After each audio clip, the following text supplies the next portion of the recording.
Bismillahirrahmanirrahim.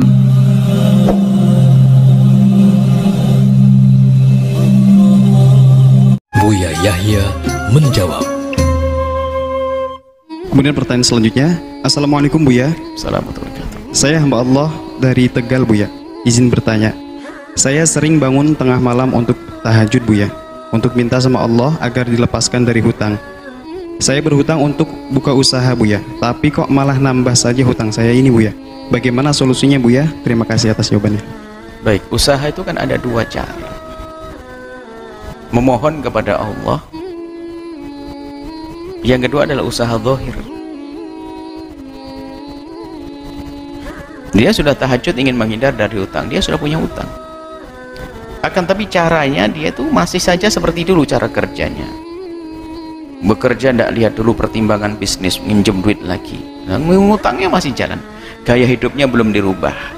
Artinya kalau orang merasa dirinya punya utang, dia semangat membayar utangnya, itu dulu, jangan ambisi ingin kaya dulu, selesaikan utangnya dulu. Kan begitu ajaran Nabi.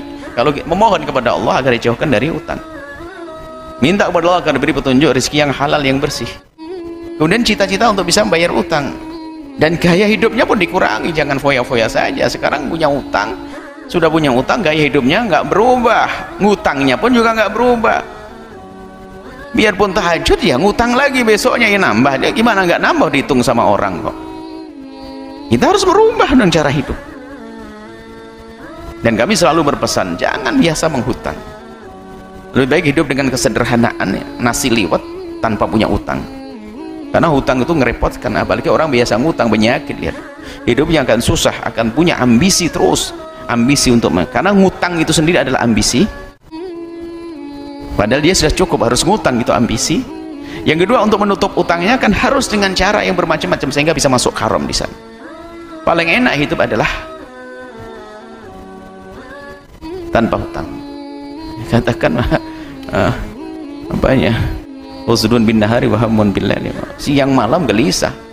Malam susah tidur, siang susah keluar rumah ketemu orang-orang. Orang punya utang ngapain?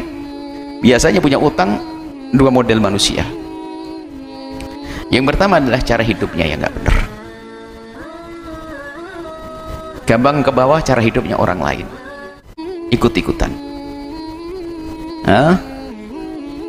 Yang kedua karena tamak. Itu rata-rata punya hutang. Dan orang yang punya hutang karena ini susah dia menyelesaikan permasalahannya. Tapi kalau orang punya hutang karena ibunya sakit dia ngobati, oh ini mudah diselesaikan oleh Allah, akan gampang. Tapi kalau sudah dua model ini, oh susah. Dia punya hutang, hutang lagi. Dia punya hutang, hutang lagi, ada ujungnya. Kalau orang punya hutang karena mungkin punya musibah, karena dia sakit dan sebagainya, lihat, bahkan alangkah banyaknya, alangkah mudahnya Allah selesai. Kadang-kadang yang dipinjamin duit memaafkan, oh dia sakit. Tapi kalau hutang dengan dua model tadi, Masya Allah, gaya hidup tersiksa dia. Ayo biasa dengan kesederhanaan yang diajarkan Nabi. Baju merek nggak usah macam-macam. Meninggal pun sama merek, yang nggak ada beda presiden dengan pejabat dengan rakyat, orang kaya dengan orang melarat, sama kain kafan semuanya. Pilih yang lahat mau apa, mau gaya-gaya biasa. Cuman kalau diberi oleh Allah nikmatan ya dipakai, tapi jangan merubah diri kita menjadi seorang yang sombong dengan sesuatu yang sifatnya tambahan dan karunia dari Allah itu. Wallahu a'lam bishawab.